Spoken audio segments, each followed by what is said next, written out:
I just want to talk about talking to my doctor earlier. What did he say? So I spoke to him. Well, actually, I didn't. I only got through to a receptionist. So I rang them about my own little problem.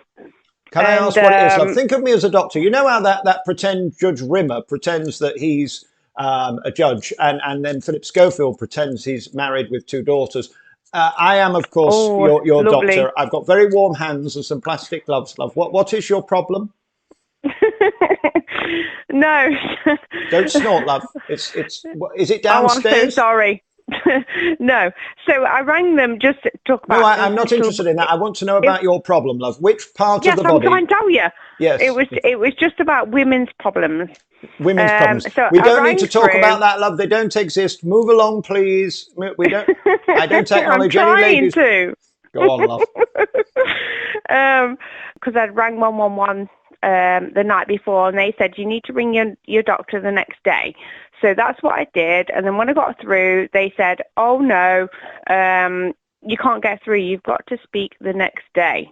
You've got to ring at 8 a.m. the next day." I said, "No, I've got to speak to you today." Fuck's sake, what's the point of 101 if they send you back to your doctor? I mean, I don't get any of this. It's like nobody wants to answer your question, do they? Yeah.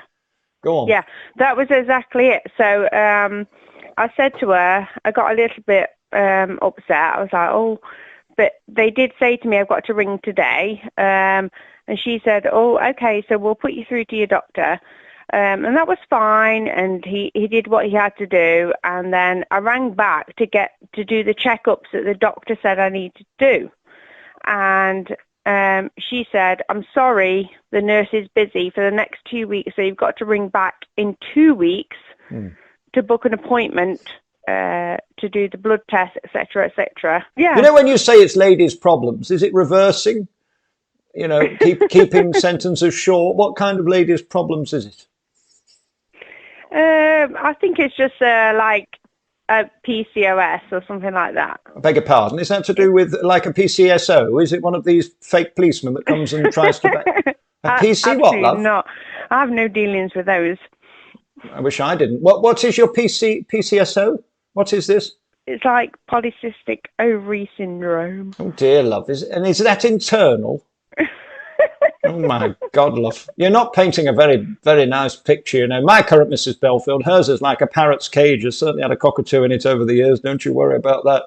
So we've got this, and nobody seems to care because this polycystic organic syndrome, whatever it's called, this can turn cancerous, can it not? Is this not urgent? Well, I don't know. That's what I'm asking. Well, I would think so, love. You don't want anything like this developing. You want to get to it as quick as sharpish. So why is nobody taking this seriously? I don't know. I've asked the question, and to be fair, the doctor has been good today. He has said, I mean, the lady that rang me yesterday, she said, oh, you have to wait 2 weeks. But I did, on an instinct, just ring back today.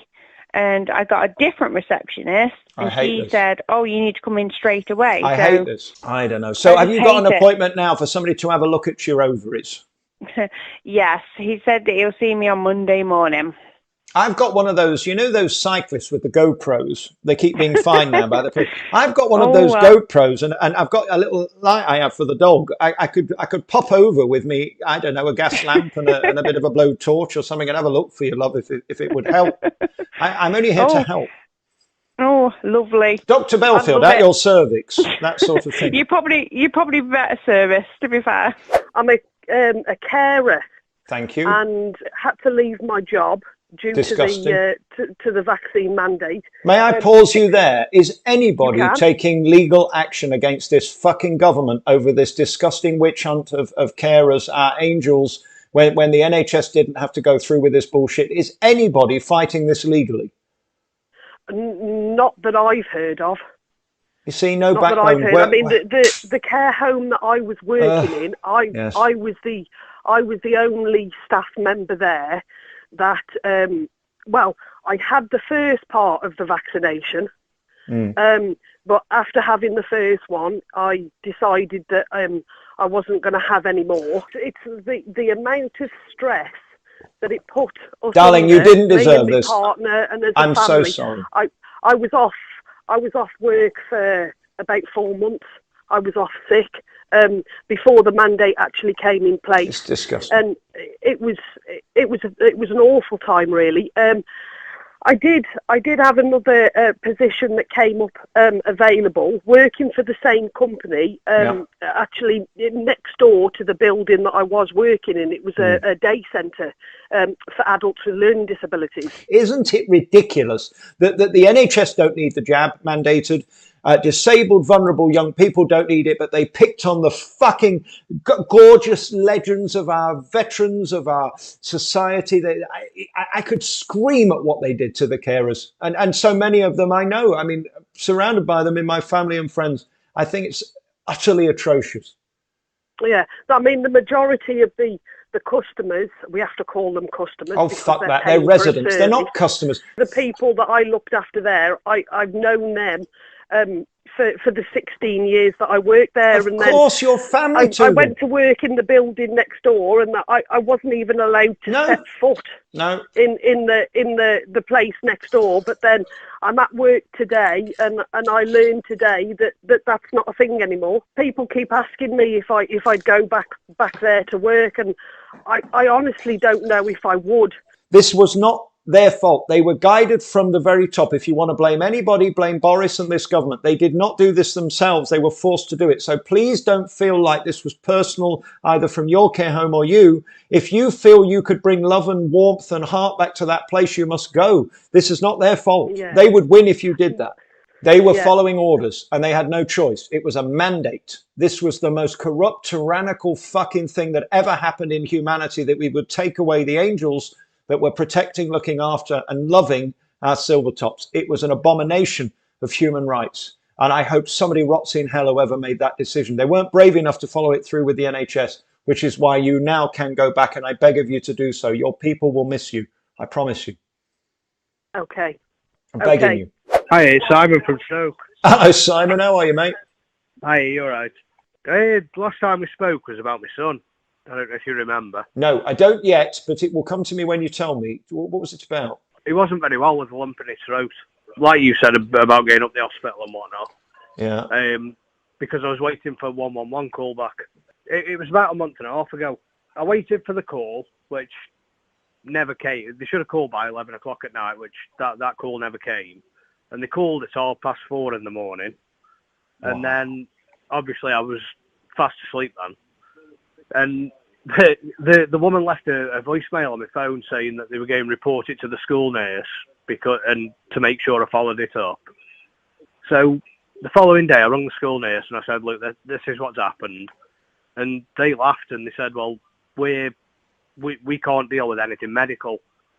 So I called up the doctors and they actually gave me an appointment. So I went in. And they gave him another course of antibiotics, even though they said that they didn't think there was an infection. So I said, well, what's the point in giving antibiotics if there's no infection? And they said, well, it might help it go down.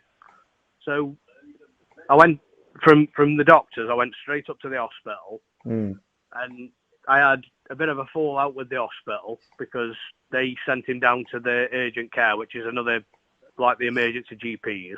And from there, they contacted a consultant who said, try the antibiotics for the 10 days. And if it doesn't go down, we're going to get in touch with your doctors and tell them that he needs blood tests and whatnot. So I did that and the lump didn't go down. So I went back to the doctors and they then said, well, we're not going to send him for blood tests. We're going to wait and see how it goes for another 2 to 4 weeks. So I sat in the doctor's office and I said, well, no, that's not going to happen. That's not what the consultant said. So give him his blood tests.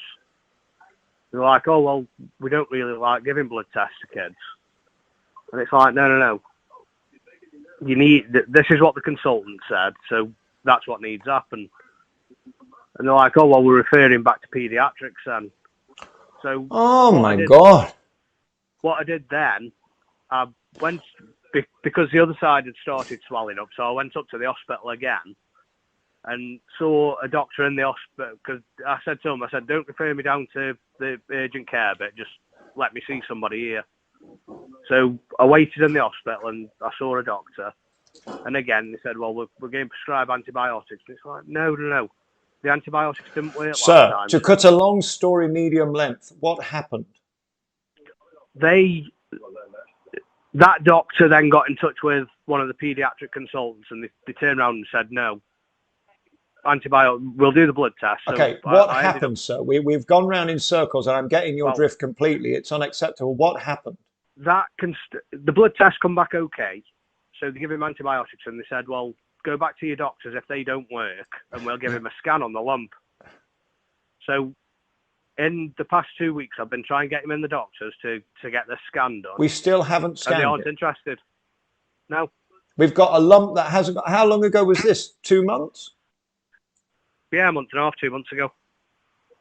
And there's a lump that hasn't gone down. He's had his antibiotics. He's just been pushed from pillar to post. I mean, this could be serious, right? I mean, there's throat cancers. I don't want to scare you, and I'm certainly not a doctor but I mean, we need to get to the bottom of what is this lump, right? Yeah, exactly. This is the point. They sort of fobbing everybody off. Doesn't matter who you are, they're fobbing you off. And it's just not right.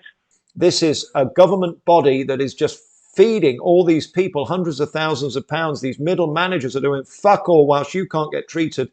It breaks my heart. So I don't know what to say. It is so shocking that this wouldn't be a priority. I mean, to be honest, I know quite a lot of people who work at the NHS, and they all say the same thing about the middle management.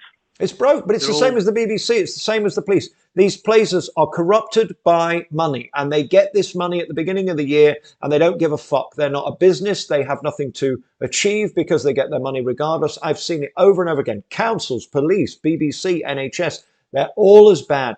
And I don't know what we do. At the American system, it is certainly not perfect, but trust me, your child would have been seen immediately. They would not fuck about with a kid that's got a lump in its throat. They wouldn't. I know they wouldn't. My family are in Michigan. This would never happen in America. Never.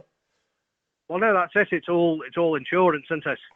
Okay, find out how much tomorrow it would cost to go to Bupa and have a private professional doctor look at this, and I'll pay for it or something.